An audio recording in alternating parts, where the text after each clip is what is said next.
Hello my lovely foodies and welcome to Recipes You Like. Today in this video we will make Mughlai paratha. These will turn out to be thin, crisp and tasty. So let's begin. In a bowl take 1 cup of refined flour maida. In this add half a cup of atta, that is wheat flour. Add salt according to your own taste. Half a teaspoon of ajwain, that is carom seeds. Add 2 tablespoons of ghee or butter.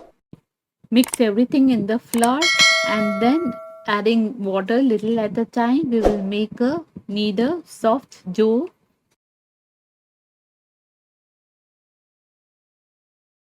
To make this dough, we used about half a cup of water here. After kneading the dough, we will keep this dough covered for about half an hour. Meanwhile, we will prepare the filling for our Mughlai paratha. For this, heat about a tablespoon of oil. In the hot oil, we will add half a teaspoon of cumin, zira, and also add half a teaspoon, or according to your own taste, add green chili paste. We have not used onions here. You can add onions also. So we will straight away add in 1/4 cup of finely chopped cabbage and 1/4 cup of finely chopped or grated carrot. You can straight away add all the veggies in a food processor or a chopper and finely chop them off. We have also added salt as per taste. Next in goes peas, green peas. Peas also we have used 1/4 cup and it has also been chopped.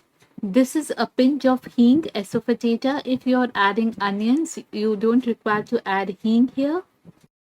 Moving on, add a teaspoon of grated ginger, a teaspoon of coriander powder, dhania powder, half a teaspoon of garam masala, 1/4 teaspoon of red chili powder, and add 1/4 teaspoon of turmeric haldi. Stirring occasionally, cook over medium to high heat. Also add half a teaspoon of dry mango powder, that is amchur. Just within 10 minutes, our veg filling will get tender and ready. Before switching off the stove, add 1/4 cup of shredded cheddar or processed cheese. Now let this veg mix to cool down. Let's see, on the other side, our dough is also now soft and set. Here we will divide the dough into 7 balls or portions. Out of these round ball portions, we will roll out flat thin rotis. After this, using a brush or a spoon, apply little ghee or butter all over the roti and then sprinkle some dry flour over it and then fold it in the way as shown. After we fold this, apply a little more ghee or butter over it and then fold it again like this. Make a book fold. We have got a square shape. We will roll it out again.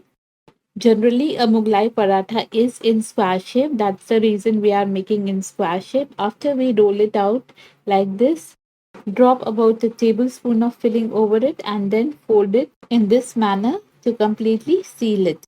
Using little dry flour, dust it again and roll it out into a small square paratha. Then drop it over the hot tawa. Apply a teaspoon of oil or preferably ghee or butter over each side, all over the edges and in between. Flip and roast the paratha on both sides till brown spots all over. Giving it a light press, cook it over a medium heat so that it gets crispy. Make all the parathas in the same way and serve them hot with curd or pickle. Our Mughlai parathas have turned out really well. They are soft from inside but crispy from outside. Perfect. Do try them out. You will really love it.